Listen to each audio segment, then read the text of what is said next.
তিস্তা পাড়ে গণপদযাত্রা, হাঁটু জলে নেমে ভারতের বাঁধ নির্মাণের প্রতিবাদ, সমস্যার সমাধানে আগামী নির্বাচনে জনগণকে বিএনপির পাশে থাকার আহ্বান তারেক রহমানের। ক্ষমা চেয়ে নির্বাচন করতে পারবেন ফ্যাসিবাদে জড়িত না থাকা আওয়ামী লীগ নেতারা, জানালেন উপদেষ্টা আসিফ মাহমুদ। সুযোগ পাবেন না গণহত্যায় জড়িতরা। যত দ্রুত জাতীয় নির্বাচন হবে তত দ্রুত দেশের শান্তি শৃঙ্খলা ফিরবে। যশোরে সমাবেশে মির্জা ফখরুল। স্থানীয় নির্বাচন নিয়ে রাজনৈতিক বিতর্কের অংশ হতে চায় না ইসি, বললেন সিইসি।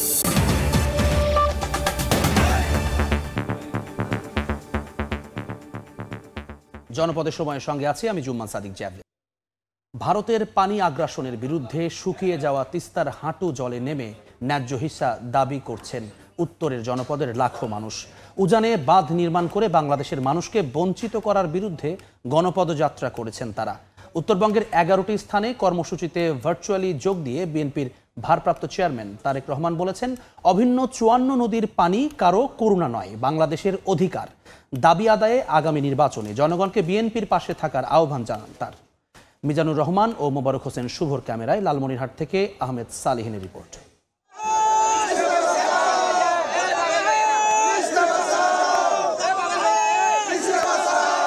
শুকিয়ে যাওয়া নদীর হাঁটু জলে নেমে প্রতিবাদ। ভারতের পানি আগ্রাসনের বিরুদ্ধে মরে যাওয়া নদীতে ভিন্ন ধর্মী প্রতিবাদে হাজার হাজার মানুষের জমায়েত। প্লাকার্ডের বার্তায় ছিল ভারতের আধিপত্যের বিরুদ্ধে বাংলাদেশের মানুষের অবস্থান।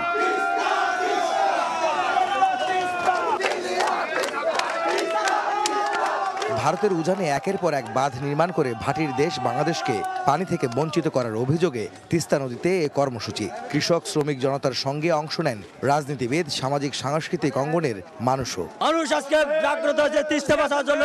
আমাদের পানির যতটুকু হিস্সা সেটা আমাদেরকে দেয়া হোক। দাবি যদি বাস্তবায়ন করা না হয় কঠোর থেকে কঠোরতর কর্মসূচি দিতে বাধ্য হোক। দুদিন ব্যাপী তিস্তা নদী রক্ষা আন্দোলনের শেষ দিনের কর্মসূচিতে সকালে লালমনিরহাটের তিস্তা ব্রিজ থেকে শুরু হয় পদযাত্রা।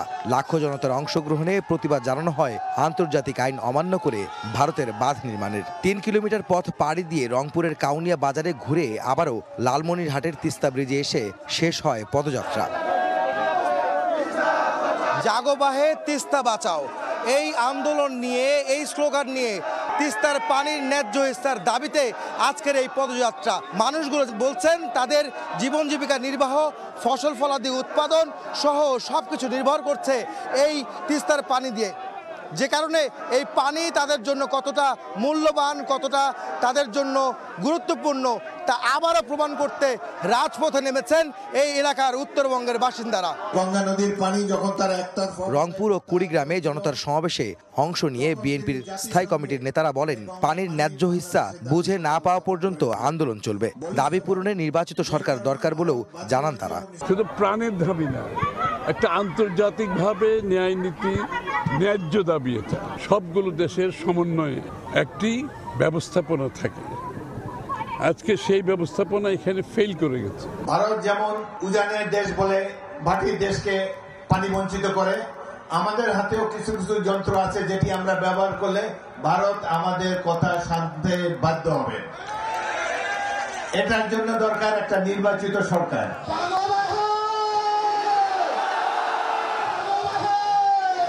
লালমনিরহাট সহ 11টি স্থানে একযোগে সমাবেশে ভার্চুয়ালি যোগ দিয়ে বিএনপির ভারপ্রাপ্ত চেয়ারম্যান তারেক রহমান বলেন, ভারতের সঙ্গে বাংলাদেশের অভিন্ন 54টি নদীর পানি কারো করুণা নয়। দাবি আদায়ে আগামী নির্বাচনে জনগণকে বিএনপির পাশে থাকার আহ্বান জানান তিনি। আগামী জাতীয় নির্বাচনে আপনাদেরকে আপনাদের প্রিয় দল বিএনপির পাশে থাকতে হবে। দেশবাসীর সমর্থন থাকলে ইনশাল্লাহ আমরা এই ধরনের তিস্তা সহ আরো যেই কাজগুলো আছে ইনশাল্লাহ সেই কাজগুলো বা সেই সমস্যার সমাধান করার আমরা সুযোগ পাবো ইনশাল্লাহ। সেই প্রতিজ্ঞা হলো জাগো বাহে তিস্তা বাঁচাও, জাগো বাহে বাংলাদেশ বাঁচাও। উত্তরবঙ্গের 11টি স্থানে এই কর্মসূচিতে অংশ নেন কুড়িগ্রাম, নীলফামারী, রংপুর, লালমনিরহাট ও গাইবান্ধা সহ উত্তরের সব জেলার মানুষ। দাবি আদায়ে সন্ধ্যার পর নদী পাড়ে মশাল মিছিল করেন হাজারো মানুষ। আহমেদ সালেহিন, সময় সংবাদ, লালমনিরহাট। তিস্তা এলাকার মানুষের সঙ্গে কথা বলে পরিকল্পনা চূড়ান্ত হবে জানিয়ে ডিসেম্বরের মধ্যে প্রতিবেদন জমার আশা প্রকাশ করেছেন পরিবেশ, বন ও জলবায়ু উপদেষ্টা সৈয়দা রিজওয়ানা হাসান। সকালে ডিসি সম্মেলনে অংশ নিয়ে তিনি এ তথ্য জানান। মহাপরিকল্পনাই তো নেই, কোথা থেকে বাস্তবায়ন করব? পরিকল্পনাটা তো করতে হবে। একটা পরিকল্পনা জমা দিয়েছিল চাইনিজ গ্রুপ, সেই চাইনিজ গ্রুপের পরিকল্পনাটা চীনা সরকারই ফিজিবল বলে নাই। আমরা এখন ওইটা আবার 2 বছরের জন্য এক্সটেন্ড করলাম, ওটাই যেন তারা এই জনমতের প্রতিফলনটা ঘটায়। যদিও তাদেরকে আমরা 2 বছর সময় দিয়েছি, তারা পরিকল্পনা করে দেবে, তারপরে আমার প্ল্যানিং কমিশন ওটা অ্যাপ্রুভ করবে, তারপরে ওটা চায়না সরকারের কাছে যাবে। এটা তো সময় লাগবে, কিন্তু আমরা এখন এমফেসাইজ করছি যে পরিকল্পনাটা যেন তারা অক্টোবর থেকে ডিসেম্বরের মধ্যে আমাদের হাতে জমা দিয়ে দেয়। যত দ্রুত জাতীয় নির্বাচন হবে তত দ্রুত দেশে শান্তি শৃঙ্খলা ফিরবে। কোনোভাবেই আগে স্থানীয় সরকার নির্বাচন করা যাবে না। যশোরে দলের সমাবেশে এই কথা বলেছেন বিএনপির মহাসচিব মির্জা ফখরুল ইসলাম আলমগীর। এদিকে সরকারে থাকা ছাত্ররা কি কোনো দলের সঙ্গে জড়িত ছিল না এমন প্রশ্ন করে সরকারকে জনগণের আবেগ বুঝে কাজ করার আহ্বান জানিয়েছেন বিএনপি নেতা মঈন খান। স্লোগানে স্লোগানে মুখর দক্ষিণের জনপদ যশোর। বিএনপি নেতাকর্মী ও সমর্থকদের পদচারণায় কানায় কানায় পূর্ণ টাউন হল মাঠ। নির্বাচনী রোডম্যাপ ঘোষণা ও নিত্যপণ্যের দাম সহনীয় রাখা সহ বেশ কিছু দাবিতে মঙ্গলবার বিকেলে যশোরের সমাবেশের আয়োজন করে বিএনপি। খণ্ড খণ্ড মিছিল নিয়ে যোগ দেন নেতাকর্মীরা। প্রধান অতিথির বক্তব্যে দলটির মহাসচিব মির্জা ফখরুল ইসলাম আলমগীর বলেন, যত দ্রুত জাতীয় নির্বাচন হবে তত দ্রুত দেশে শান্তি শৃঙ্খলা ফিরবে। কোনোভাবেই আগে স্থানীয় সরকার নির্বাচন করা যাবে না। যত দ্রুত নির্বাচন করবে তত দেশের শান্তি শৃঙ্খলা ফিরে আসবে। এদিকে নাটোরে কর্মী সভায় বক্তব্য রাখেন বিএনপির চেয়ারপারসনের উপদেষ্টা আব্দুল সালাম। বলেন, আওয়ামী লীগকে প্রতিহত করতে রাজপথে থাকবে জনতা। সেটা নির্ধারণ করছে ভালো, সেই কারণে আওয়ামী লীগ তো প্রধানমন্ত্রী হইল না, মুখ্যমন্ত্রী হইল। এদিন দুপুরে রাজধানীতে জাতীয় প্রেস ক্লাবে এক সেমিনারে অংশ নেন বিএনপির স্থায়ী কমিটির সদস্য ডক্টর আব্দুল মঈন খান। জনগণের আবেগকে উপলব্ধি করে সরকারকে দায়িত্ব পালনের আহ্বান জানান তিনি।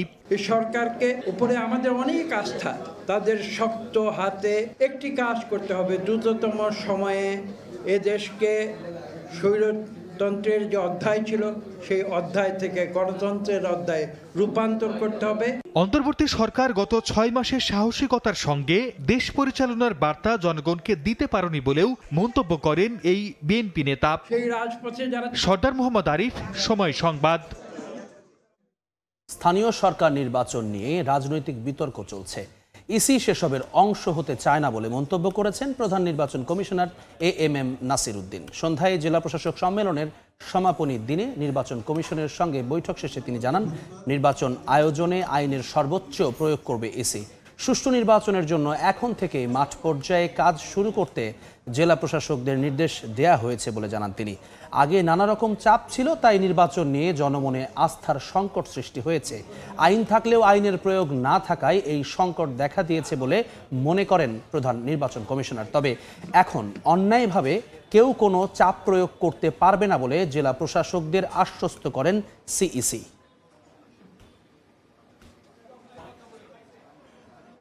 সামনে যে ইলেকশনটা আসছে, আপনারা আইনের সর্বোচ্চ প্রয়োগ করবেন নিজ উদ্যোগে। অমুকে এটা করেছে, তমুকে এটা করেছে, ওই জন্য আমরা পারি না, এই সমস্ত বাদ দেন। ব্লেম গেম নয়, আমরা সামনের দিকে আগাই। বিধি লঙ্ঘন হচ্ছে, আপনার একজন সাংবাদিক বা কেউ একজন গিয়ে কমপ্লেন করলেন, তারপরে আমরা রিয়েক্ট করবো, সেটা না। প্রোয়েক্টিভলি, নট রিয়েক্টিভ, প্রোয়েক্টিভলি যাতে এই ধরনের যে কোনো ধরনের নির্বাচনী অপরাধ যাতে অ্যাড্রেস করা হয়, সেই মেসেজটাও আমরা দিয়েছি। ক্ষমা চেয়ে নির্বাচন করতে পারবেন ফ্যাসিবাদে জড়িত না থাকা আওয়ামী লীগ নেতারা, তবে সুযোগ পাবেন না গণহত্যায় জড়িতরা, জানালেন উপদেষ্টা আসিফ মাহমুদ সজীব ভূঁইয়া। এদিকে প্রধান উপদেষ্টার প্রতিরক্ষা বিষয়ক বিশেষ সহকারী আব্দুল হাফিজ জানিয়েছেন, স্বৈরাচারের দোসর নৈরাজ্য ঠেকাতে ডিসিদের সতর্ক থাকার নির্দেশনা দেয়া হয়েছে। যুবকদের ইউনিভার্সাল মিলিটারি ট্রেনিং দেয়া হচ্ছে বলেও জানিয়েছেন তিনি। এদিকে দুর্নীতি বন্ধে জেলা প্রশাসকদের কাজ করার নির্দেশনা দেওয়ার কথা জানিয়েছেন স্বরাষ্ট্র উপদেষ্টা। আইন বিধান মেনে জনগণকে সেবা দেওয়ার নির্দেশনা দিয়েছেন আইন উপদেষ্টা। 3 দিনব্যাপী জেলা প্রশাসক সম্মেলনের সমাপনী দিনে মঙ্গলবার 17টি মন্ত্রণালয়ের সঙ্গে ছিল অধিবেশন। ডিসিদের বিভিন্ন প্রস্তাব নিয়ে আলোচনার পাশাপাশি নানা নির্দেশনা দেন সংশ্লিষ্ট উপদেষ্টা ও প্রধান উপদেষ্টার বিশেষ সহকারীরা।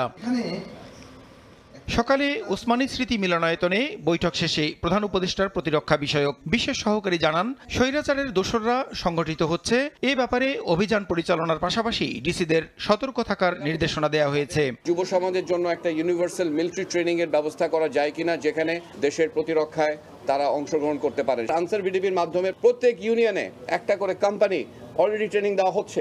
এদিকে ডিসিদের সঙ্গে বৈঠক শেষে সাংবাদিকদের প্রশ্নের জবাবে স্থানীয় সরকার এবং যুব ও ক্রীড়া উপদেষ্টা বলেছেন, যেসব আওয়ামী লীগ নেতা ফেসিবাদে জড়িত ছিলেন না তারা ক্ষমা চেয়ে নির্বাচনে অংশ নিতে পারবেন।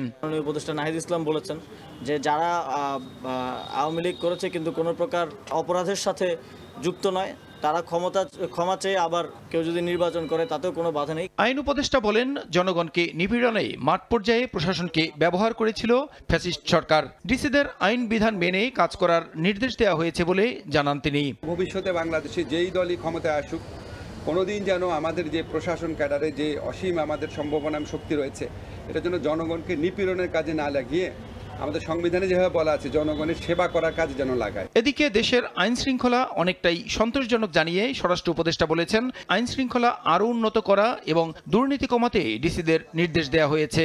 দুর্নীতির সমূলে বিনষ্ট না করতে পারলে দেশের অগ্রগতি হবে না। গাজীপুর মেট্রোপলিটন এলাকা ও শিল্প পুলিশে জনবল বাড়াতে জেলা প্রশাসকরা প্রস্তাব দিয়েছেন বলেও জানান স্বরাষ্ট্র উপদেষ্টা। প্রসূন আশিস, সময় সংবাদ, ঢাকা। জাতিসংঘের প্রতিবেদনের পর শেখ হাসিনাকে ফিরিয়ে দিতে ভারতের উপর চাপ বাড়ছে বলে মন্তব্য করেছেন প্রধান উপদেষ্টার প্রেস সচিব শফিকুল আলম। সন্ধ্যায় ফরেন সার্ভিস একাডেমিতে সংবাদ সম্মেলনে একথা বলেন তিনি। আমার মনে হয় ইউএন রিপোর্টের পরে প্রেশারটা আরও হবে। আমরা তো আমাদের মতো এক্সট্রাডিশন চেয়ে তার ইন্ডিয়াকে জানিয়েছি, আমাদের প্রেশারটা অব্যাহত থাকবে এবং আমরা চাবো তাকে এনে সশরীরে হাজির করে তার ট্রায়ালটা হতে।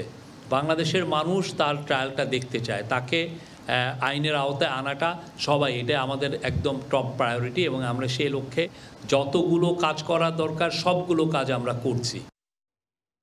আওয়ামী লীগ সরকারের আমলে গ্রেফতার জামায়াত নেতা এটিএম আজহারুল ইসলামকে দ্রুত মুক্তি না দিলে কঠোর আন্দোলনের হুঁশিয়ারি দিয়েছেন দলটির নেতারা। বিকেলে রাজধানীর পল্টনে সমাবেশে জামায়াত আমির বলেন, স্বৈরাচারের পতনের পরও বিনা দোষে দলের শীর্ষ নেতার কারাভোগ ছাত্র জনতা মেনে নেবে না। এটিএম আজহারুল ইসলামকে 13টি বছর কারাগারে নির্যাতন করা হয়েছে অভিযোগ করে তিনি বলেন, কবে মুক্তি দেয়া হবে তার সুস্পষ্ট বার্তা না দিলে আন্দোলন চলমান থাকবে। এ সময় অনতিবিলম্বে দলটির নিবন্ধন ফিরিয়ে দেওয়ারও আহ্বান জানান ডক্টর শফিকুর রহমান।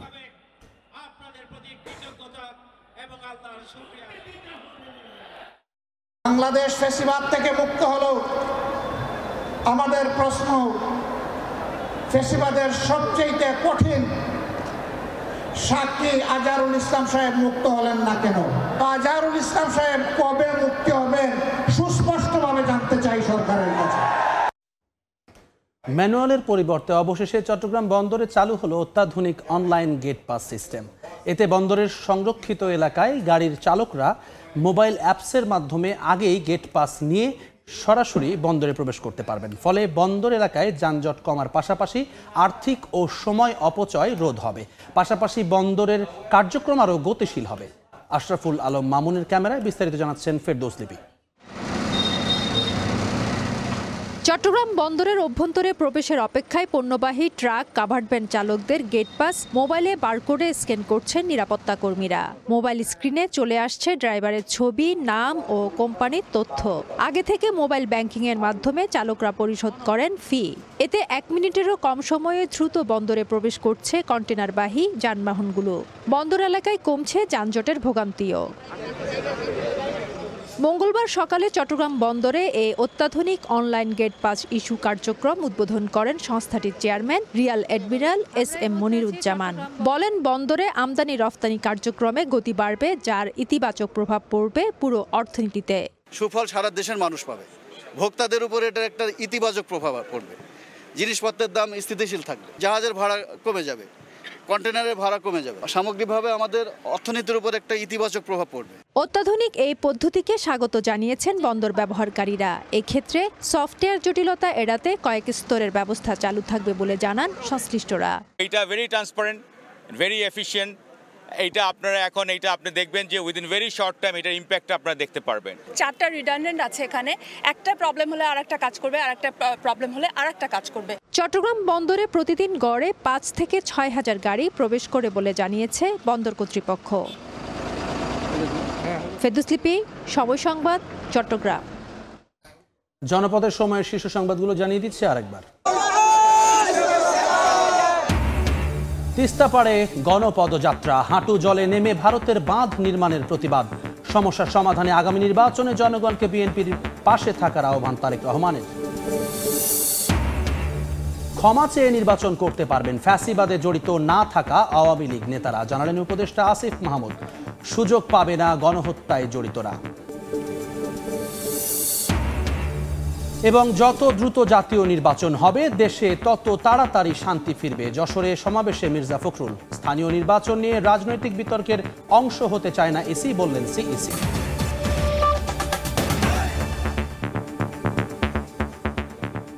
এই ছিল জনপদের সময়। সঙ্গে থাকুন সময়।